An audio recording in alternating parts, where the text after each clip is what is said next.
یا خان صاحبہ سوال کیجیے گا۔ السلام علیکم ورحمۃ اللہ۔ وعلیکم السلام۔ میرا کوشچن ہے کہ آپ ہمیشہ انجیل اور تورا کو پڑھنے کی ہدایت کرتے ہیں، لیکن جب انجیل اور تورا کو پڑھنے کی بات ہوتی ہے تو بہت اچھے اہل علم جو مخلص بھی ہیں وہ حضرت عمر کی روایت کو لے کے اس کو ڈسکریج کرتے ہیں، تو اس کو کس طرح دیکھا جائے؟ جزاک اللہ۔ رسالت مآب صلی اللہ علیہ وسلم کے زمانے میں صحابہ کی جماعت کی بعض خصوصی ذمہ داریاں تھیں۔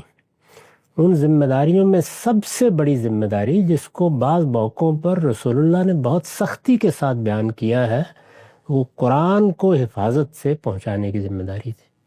قرآن مجید کی ترسیل یا قرآن مجید کو پہنچانے کا معاملہ اس طرح کا نہیں اختیار کیا گیا کہ کوئی ایک نسخہ چھاپ کے تقسیم کر دیا گیا ہو۔ لوگوں کو قرآن پڑھ کر سنایا گیا اور صحابہ سے تقاضا کیا گیا کہ لکھنے والے اس کو لکھ لیں اور یاد کرنے والے اس کو یاد کر لیں۔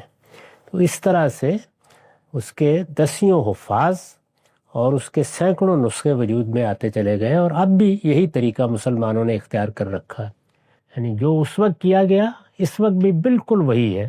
یاد کرنے والے یاد کر رہے ہیں اور اس کو لکھ کر آگے پہنچانے والے لکھ کر آگے پہنچا رہے ہیں۔ یہ ذمہ داری تھی۔ اس موقع پر کسی خاص محل میں رسول اللہ نے سیدنا عمر کو یہ بات فرمائی۔ اسی طرح کا محل تھا جس میں اپنے ایک جلیل القدر صحابی کو آپ نے سختی سے روکا کہ میری باتیں بھی نہ لکھا کرو، روک دیا تھا اس سے۔ تو اس لیے یہ اس وقت کے اس کی ضرورت کے لحاظ سے احکام اور ہدایات تھیں۔ باقی قرآن مجید خود بتا رہا ہے کہ تورات پڑھو، خود بتا رہا ہے کہ جاؤ اس سے نور اور ہدایت حاصل کرو، اور آپ خود تورات پڑھ کے دیکھیے، بڑی مختصر سی ہے، یعنی زیادہ 50 60 70 صفحے کی ہے، پڑھ کے ذرا دیکھیں کبھی۔ انجیل وہ بھی اتنی ہے، دیکھیے کیا نور ہے، کیا رحمت ہے، کیا حکم ہے، کیا حکمت ہے، کیا دانش ہے جو اللہ تعالیٰ نے اس میں بکھیر دی۔ جی آگے بڑھاتے ہیں۔ ابو ذر